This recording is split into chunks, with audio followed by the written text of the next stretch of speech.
Salam alaikum. Donc, on va revenir à la série de l'analyse complexe. Donc, on était sur les rappels de topologie complexe. Alors, en fait, moi, avant je pensais faire cette série en fait en stand-by, en attendant qu'on avance un peu sur la topologie, parce qu'on va voir la compacité et la connexité sur le complexe. Mais de toute façon, sur la série de l'analyse réelle, on a commencé à voir la compacité et prochainement la connexité, ce qui fait on peut faire ça en parallèle, comme ça on peut voir comment la compacité, comment elle est définie et comment elle est démontrée dans R et comment elle est démontrée dans C. Donc les deux ils sont similaires. Et donc du coup, la définition, on va faire la définition standard ou bien ce qu'on appelle la compacité séquentielle qui va être la définition. Et après, on va bien sûr montrer son équivalence avec le fait que A est borné et fermé. Et après, on va en parler des recouvrements qui admettent bien sûr des sous-recouvrements finis. Donc on va bien sûr commencer par la définition. Voilà, donc la compacité dans C. En fait, A est une partie dans C. On dit que A est compact si pour n'importe quelle suite Zn, cette fois-ci on va voir bien sûr une suite Zn, une suite complexe. Dans A, il existe une sous-suite Znk, on va dire sous-suite de Zn, telle que la sous-suite Znk, il converge vers un Z par exemple, qui est contenu dans A. D'accord. Donc en gros, c'est ça ce qu'on appelle la compacité séquentielle. Donc ça, on l'a défini de cette façon, on l'a défini sur R. Maintenant, on l'a défini sur C. Donc en gros, c'est la même définition. Et donc du coup, on va faire le même processus. On va démontrer que c'est équivalent à dire que A est borné et est fermé. D'accord. Donc du coup, on va faire ça comme un théorème.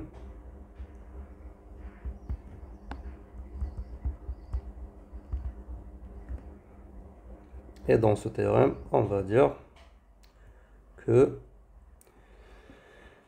bien sûr, A dans C, que A est compact, c'est équivalent à dire que A est borné et fermé. D'accord.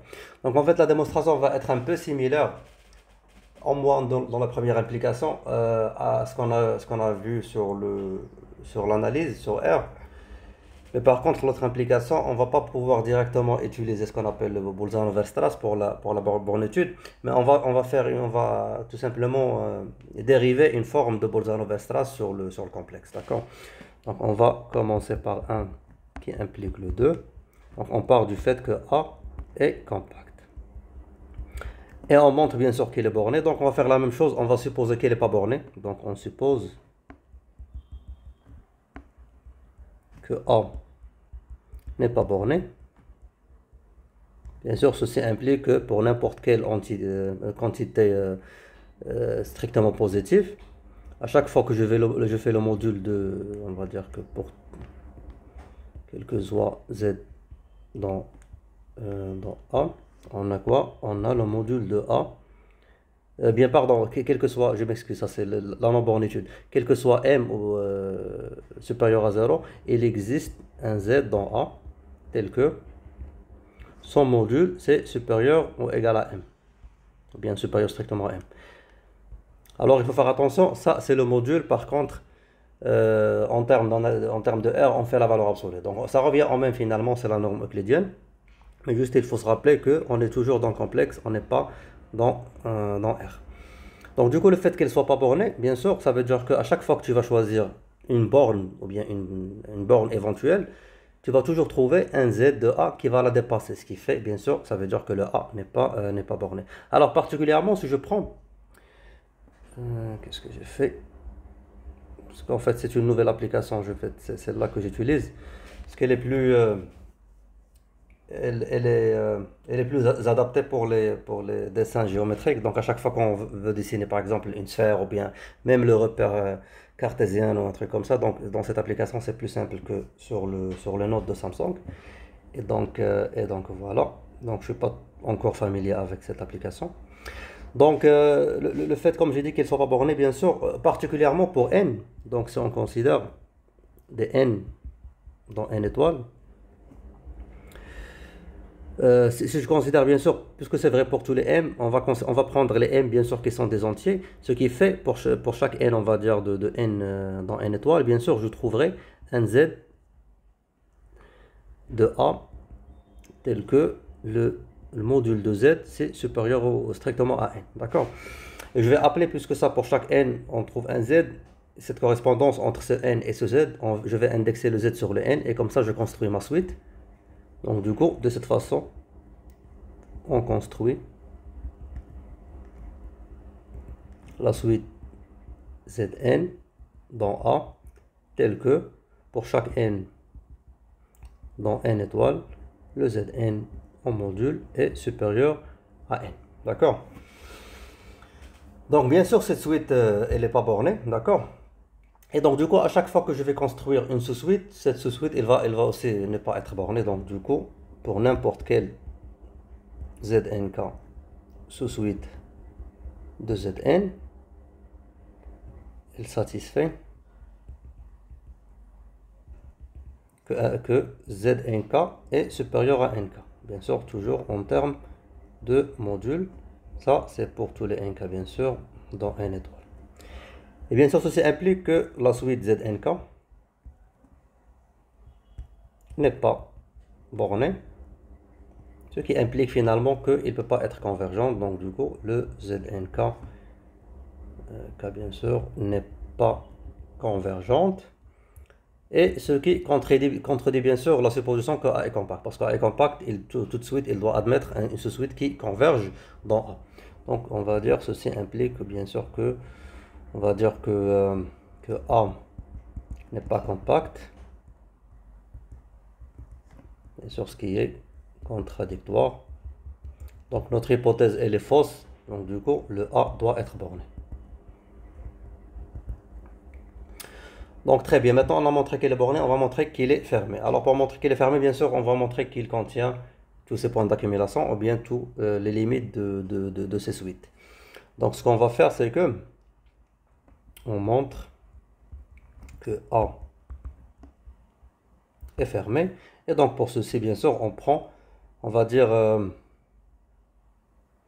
prendre un Z' dans l'adhérence de A. D'accord? C'est-à-dire que le A avec ses points d'accumulation. Et je vais montrer que Z' il fait partie de A, comme ça je montre que l'adhérence, elle fait partie de A, ce qui fait l'adhérence est égale à A, ce qui fait A est fermé.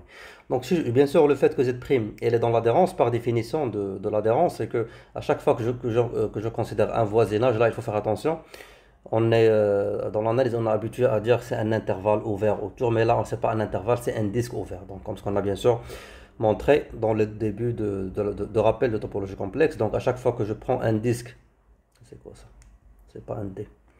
Quel que soit un disque de centre Z' et de rayon epsilon par exemple, ce disque ou bien ce voisinage, il va intersecter le A.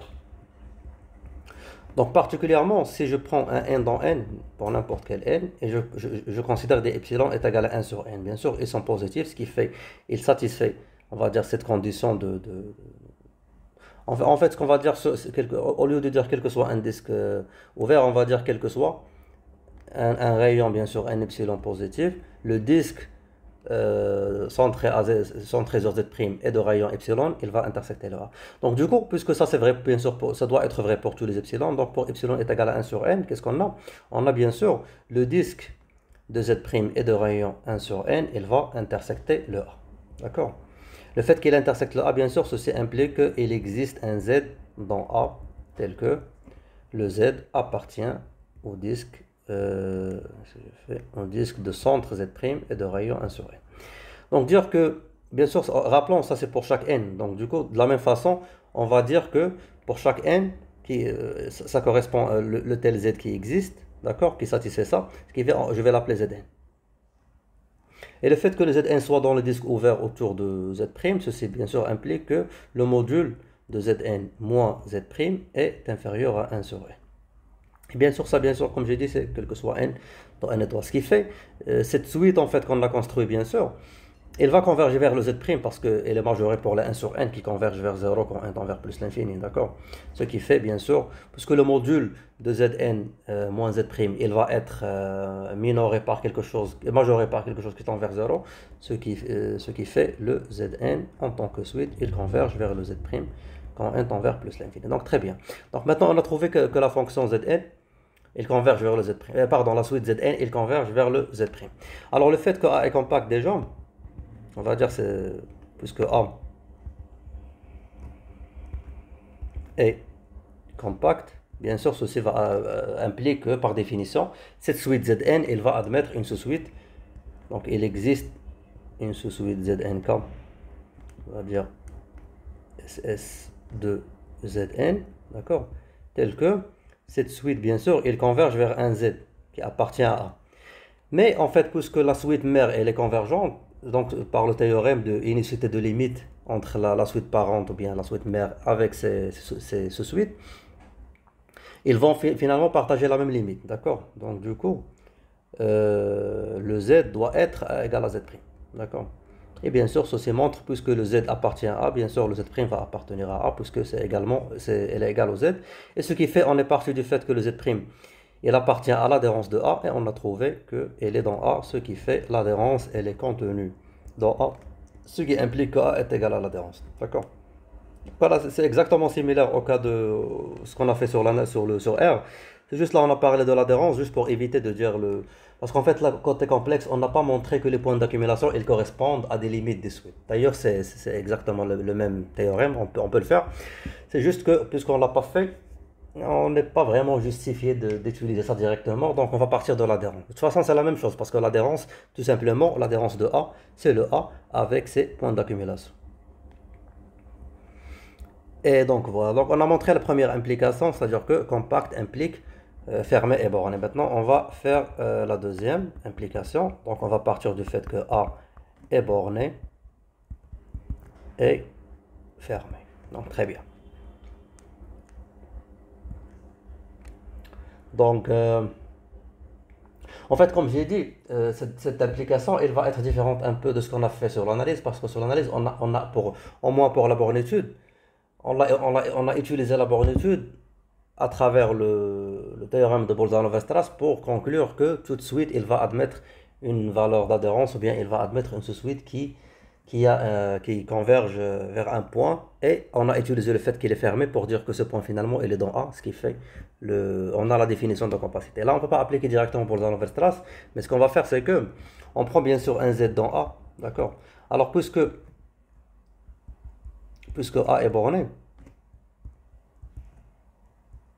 bien sûr ceci implique que particulièrement si je prends bien sûr n'importe quel M, ça va impliquer qu'il existe un M qui est positif, bien sûr, strictement positif, tel que le module de Z, elle est majoré par le M, parce que c'est borné. Alors, si on écrit A sous la forme de X, on écrit le Z sous la forme de X plus Y, ceci va impliquer que, on sait très bien que le module, ou bien la valeur absolue de la partie réelle, bien sûr, elle est majorée par le module, ça c'est clair, et on l'a déjà démontré, qui va être finalement majoré par le M. Et de la même façon, la partie imaginaire, elle est majorée par le module, ce qui fait elle est majorée par le M. Donc du coup, on voit bien que la partie réelle et la partie imaginaire, les deux, ils sont bornés. Bon, ça veut rien dire, d'accord? C'est pas exactement précis. Ce qu'il faut dire, c'est que si on prend le R de A, qui est tout simplement l'ensemble, on va dire X dans R, tel que X plus Y, elle est dans A. C'est-à-dire quoi? C'est-à-dire que si je considère, puisque le Z varie sur le A, sa partie réelle, elle varie sur le RE de A. D'accord? C'est comme si on stocke toutes les parties réelles de tous les complexes de A. Et de la même façon, on va prendre l'imaginaire de A et dire que ça, c'est les Y dans R, tel que X plus Y, elle est dans A. Alors il faut dire là, qu'est-ce que ça veut dire Y? On va dire pour un certain Y de A. On s'en fout. Y de R, pardon.